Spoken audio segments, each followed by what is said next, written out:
Bonjour Ralph. Hey, salut Ian, comment ça va? Ah, ça va bien, il fait beau.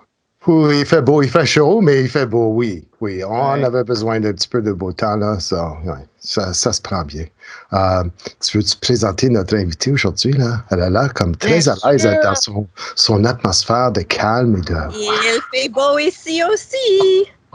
Alors, c'est notre collègue Jennifer Davies qui nous parle de London. qui Allô? détient encore le record pour le plus grand nombre d'apparences sur l'émission.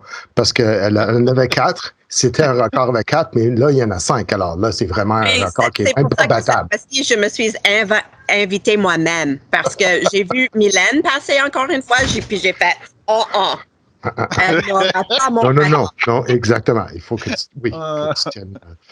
Faut que tu gardes ton record. Tu viens nous parler de quoi aujourd'hui, Jen?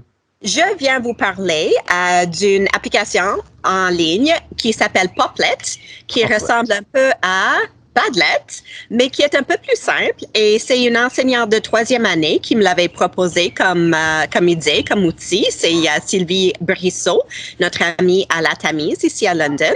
Alors, je pensais que ce serait le fun de le partager avec vos auditeurs. Oui, ça serait le fun. Alors, elle enseigne 3e année, mais est-ce que, comme quel groupe d'âge penses-tu pour cette application-là? Sais-tu quoi? Ça dépend vraiment, comme on dit à chaque fois, de votre intention. Parce que j'ai vu un exemple sur leur site, parce que vous pouvez parcourir un peu les poplets créés par les autres, qui auraient été appropriés pour la 10e année. Alors, je pense que ça pourrait aller de la première jusqu'à la 10e. OK. J'ai hâte de voir ça. Peux-tu partager ton écran? Ah oui. Alors, je m'excuse, il y a un peu de bruit chez moi. Je pense pas qu'ils savent que je me fais enregistrer pour une émission super importante, écoutée par des milliers. As-tu besoin d'une pancarte là, pour dire « Ah, oui, non! » silence, on tourne. Oui. Alors, je partage mon écran avec vous et j'enlève mes lunettes de soleil pour être capable de bien voir mon écran. Oui. Alors, vous le voyez? Oui. OK. Alors, voici Poplet. Et j'ai 2 exemples que j'ai déjà créés juste pour explorer un petit peu le site. Et je vais vous montrer celui que j'ai fait sur les fourmis coupeuses de feuilles. J'ai fait des recherches pour vous hier soir. Alors, c'est comme une carte conceptuelle que j'ai créée ou comme un mind map. Oui. Alors, je peux l'agrandir, bien sûr. Je peux me promener dans ma carte conceptuelle. Et il s'agit juste ils les appellent des poplets. J'ajoute un poplet et puis un autre et je peux les attacher ou non, si je veux, avec une petite ligne qui montre les connexions entre les idées. OK. Donc, les idées n'ont pas nécessairement besoin d'être reliées. Toi, tu as fait ça parce que tu voulais cette arborescence-là. Alors, ça pourrait être un remue-ménage, ça pourrait être des idées qui ne sont pas reliées, ça pourrait être une ligne du temps. Il y a plein de possibilités avec l'outil. Ça pourrait être une programmation. Comme, tu sais, un flowchart pour une programmation. Si l'action A se produit, quelle est la conséquence? Si l'action B se produit, quelle est la conséquence? Maintenant, je vois qu'il y en a qui ont du texte, il y en a qui ont des images. Donc, qu'est-ce que tu peux mettre dans une case? Quand tu crées une nouvelle case, là, qu'est-ce que tu peux mettre dedans? C'est ça. Alors, j'ai mis toutes les possibilités ici. Il y a une image avec du texte. Oui. Il y a un dessin. J'ai permis de dessiner une fourmi ici. Il y a le bon nombre de pattes, c'est beau, oui. Et les pattes sortent de la bonne partie du corps et tout, là. Donc, c'est... Exactement. J'ai déjà enseigné au préscolaire, alors je connais bien les parties du corps de l'insecte. Je peux insérer une vidéo de Vimeo. Si c'est de Vimeo, je vois l'aperçu. Oui. Si c'est d'ailleurs, je vois juste le lien, mais ici, il y a une petite bulle qui s'ouvre quand je suis là-dessus, qui dit « Go to link ». Alors, je peux ouvrir, ça va ouvrir une autre fenêtre, et je peux voir ma vidéo. Je peux changer la couleur, comme j'ai fait ici, pour distinguer entre l'idée nourriture puis tous les concepts reliés à la vie dans une colonie de fourmis. Et c'est à peu près tout. Je peux pas changer de police, je peux pas ajouter des emojis. Alors, c'est super simple. Il y a moins de possibilités qu'avec d'autres outils, mais c'est un peu pour ça que je l'aime. Parce que parfois, on ne veut pas que les élèves s'attardent sur les détails. Oui. C'est comme un PowerPoint, des fois, ils mettent tellement de différentes polices de caractères et tellement de couleurs contrastantes et tout ça, là, c'est comme à un moment donné, où est le contenu là-dedans? Comme, as-tu vraiment mis autant d'énergie mentale sur ton message que tu as mis sur le format de ta présentation? Oui, c'est ça. Alors, je ce que j'aime, ça, oui, vas-y. Rapidement, si j'essaie de refaire celui que j'avais fait, je crée mon Poplet et puis la seule chose que je dois faire, c'est de cliquer 2 fois et ça m'ouvre un Poplet. J'écris mon idée principale qui est les fourmis ici. Je peux changer la couleur, je peux changer la grandeur de la police, mais pas la police. Et l'emplacement. Puis quand je crée un deuxième et j'ajoute ce que je veux, alors voici ma belle image d'une fourmi. Oui. C'est juste en utilisant les points autour que je peux relier les idées. Puis c'est aussi simple que ça. Et la couleur ne change pas automatiquement. Mais maintenant, regarde, si tu voulais juste l'utiliser comme tu utiliserais un Padlet, tu pourrais. Comme tout le monde clique sur une case pour créer une nouvelle case et toutes les interventions de tout le monde sont là. Right? Absolument. Et puis, si moi, je donne une idée puis quelqu'un veut répondre à mon idée, il pourrait mettre une ligne de son commentaire à mon idée pour dire ce que je dis ici est relié au commentaire de Ralph. C'est ça. Comment tu partages ça avec les élèves? Parce que là, on va manquer de temps, mais juste comme aspect technique, là, comment... Il faut que j'ouvre un Poplet. Il faut que je sois là-dedans. Puis quand je clique sur Share ici, je peux le rendre public, mais ça veut dire que les gens peuvent aller voir mon Poplet. Ils ne peuvent pas le modifier. Mais si je fais Add Collaborator, je mets les adresses courriels des gens que je veux ajouter. Alors, si je veux qu'un petit groupe de 4 personnes travaille là-dedans, je mets les 4 courriels et je l'envoie. Donc, tu pourrais le donner comme travail de groupe et chaque groupe aurait son Poplet et toi, tu es membre de chaque groupe, donc tu peux aller voir le travail de tous les groupes d'élèves. C'est ça. Ah, merci beaucoup, Jen. Ça, c'est fun parce que, et c'est simple. J'aime ça quand c'est simple parce que, comme tu dis, des fois, le formatage, là, ça devient tellement une préoccupation que tu te concentres pas vraiment sur le fond de qu'est-ce que tu veux dire, puis d'organiser tes idées et tout ça. Là. Donc, on a besoin d'autres outils comme ça. Alors, merci beaucoup d'être venu aujourd'hui. Ouais. À la prochaine. Oui. Bye. Merci, Jennifer. Ah, c'est cool, ça. J'aime ça. Ben oui. Alors. Hey, toi, là, je sais que tu vas me surprendre, mais tu m'as pas dit qu'est-ce que c'est, mais tu as dit, toi, tu as découvert 2 choses dans Teams que tu n'es pas mal certain que je ne connais pas. Alors, on va s'essayer. Alors, vas-y, dis-moi qu'est-ce que tu as retrouvé et montre-moi ça. Et puis, je vais être honnête avec toi. Si je ne le savais pas avant, là, je vais te dire, je ne le savais pas. OK, vas-y. Alors, des nouveautés. On peut dire que c'est probablement des nouveautés et parce que c'est la première fois que je vois ça. Puis, alors, la première, c'est une annonce dans Team. Est-ce que tu savais que ça existe une annonce dans Team, Ralph? Ça me dit rien. Comme je sais qu'on peut publier des messages sur la page de publication de notre classe ou de notre team, là, mais annonce, non. Alors, voici ce qu'on va faire. Je vais utiliser ton... Tu vas le faire dans ma classe, OK. Ben, je vais le faire dans ta classe, oui. Alors, dans ta classe, ce que je vais faire, c'est... Ici, normalement, on écrirait quelque chose comme une réunion, puis en fait, ça apparaît là par défaut parce qu'on la crée ailleurs. Hein? Oui. Mais là, on va y aller à l'inverse. On va venir ici où est démarrer une conversation, puis on va aller dans le format de ce qu'on veut démarrer.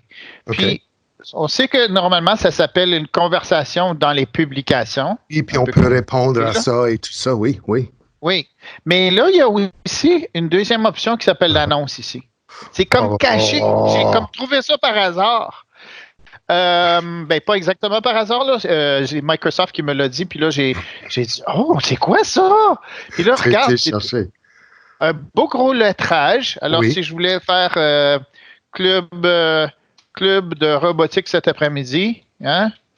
Cet après-midi, dans la classe de Ralph Grant.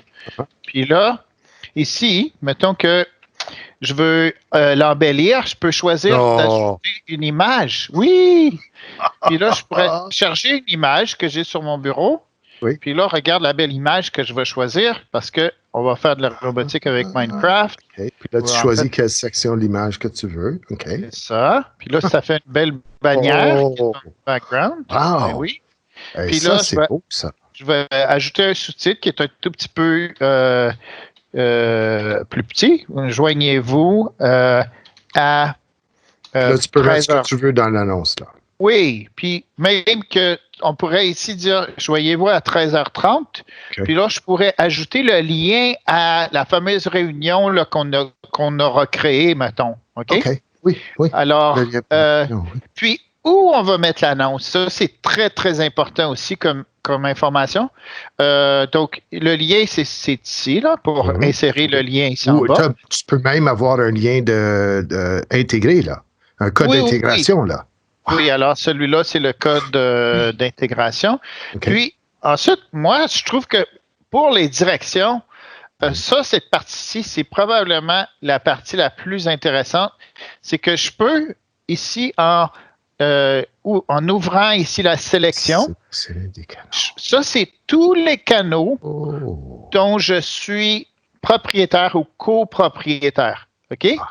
OK. Alors, tu peux voir l'avantage de ça. Donc, tu peux cocher ça. comme toutes les classes de ton école, si tu es direction. Les profs au secondaire, s'ils ont 3 cours ce semestre, pourraient faire une annonce pour les élèves des 3 cours en même temps. Oui. Wow. Là, tu peux décider finalement, oui, ça c'est important pour tel groupe, tel autre groupe. Tu pourrais peut-être choisir une annonce qui est bonne comme direction pour juste les profs du cycle moyen, par exemple. Ou bien tu as une annonce qui est pertinente juste pour les 6e, mais là, tu pourrais choisir juste les 6e années puis dire, ça c'est une annonce pour les 6e seulement. Il y avait une bibliothécaire la semaine dernière qui m'a contacté parce qu'elle voulait avoir une visite virtuelle d'un auteur et c'était seulement pour certaines classes. Alors, elle voulait communiquer ou envoyer une invitation comme toutes les 3 classes du préscolaire, par exemple, à des moments différents, tu vois. Alors, elle aurait pu utiliser cet outil. OK, tu es 1 pour 1. Ça, c'est quelque chose que je ne savais pas. Tu as raison. Deuxième chance maintenant. Quoi d'autre? OK. La deuxième chose, c'est comme quelque chose finalement c'est très, très facile de manquer ça. Puis, c'est que quand tu crées une nouvelle réunion, là, je suis dans le calendrier, dans Teams. D'accord. Puis, je m'en viens, typiquement, c'est comme ça que je crée mes réunions, moi. Je m'en vais dans le calendrier comme ça. Puis là, réunion d'équipe, de groupe, ici. Okay. Puis, là, mettons que là, on avait Jennifer en ligne il y a quelques instants.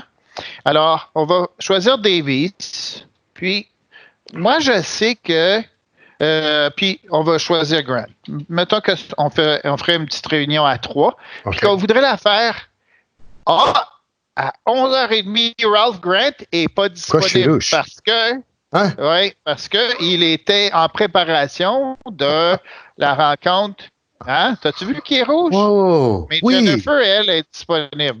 Alors, OK, ça, je ne savais pas. Tu vois? C'est 2 pour 2. Alors,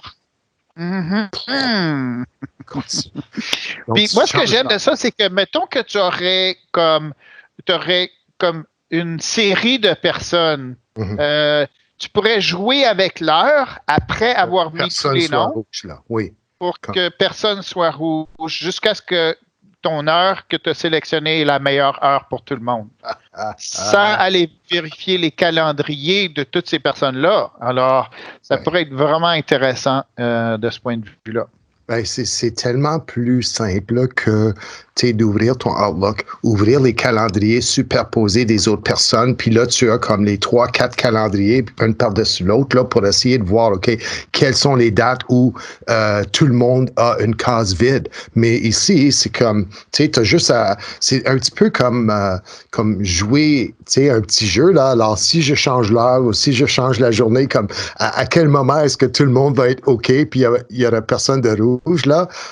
C'est le fun. Alors, comme j'ai dit, t'es 2 pour 2. Je ne savais pas que tu pouvais faire ça avec le calendrier et je ne savais pas qu'il y avait une annonce, une fonction annonce dans Teams sur la page de publication et que ça peut aller dans...